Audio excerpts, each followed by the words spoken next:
Dairy producers across the U.S., like many Americans, wake up each day wondering, what will 2020 bring next? Despite all the uncertainty and price volatility, there have been a few bright spots when it comes to the overall dairy economy. Mark Stephenson, Director of Dairy Policy Analysis with the University of Wisconsin. Demand, I think, has held up better than most of us expected as we headed into this. It looked like a real collapse. That didn't happen. We found new segments, new places, new ways. Retail, for example, was just much bigger than people expected. So as we moved product around to different properties, we did manage to move a lot of milk and dairy product, and we still are. Stephenson says that milk and dairy product retail sales are up anywhere from 15 to 30% so far this year. However, that increase was not enough to offset the sudden drop in food service and restaurant demand.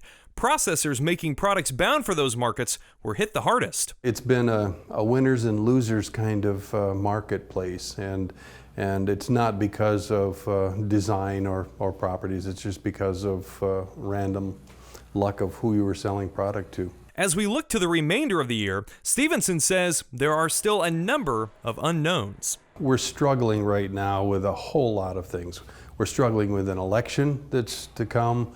We're struggling with trying to get our lives back to some kind of level of normal, when that includes schools, as well as restaurants partially opening or not. For dairy farmers, this could result in a range of profitability. Stephenson's advice? Remain cautious and take a conservative approach to business decisions for the remainder of the year and into 2021. We aren't really sure where things are going to settle. I think it's going to be, on average, the best year that we've had in the last 6, particularly if you include government payments, the CFAP payments. But needless to say, the milk check isn't delivering everything that farms want and need yet. No matter the time in history, a truth remains.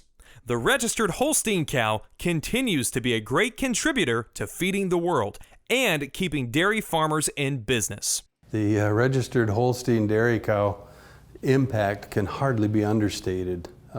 We've got much more that we'll be looking at, I think, for and asking out of breeds of dairy cattle. So this is a breed that's shown some adaptability and, I think, ability to conform to new and changing standards, or desirability of standards over time.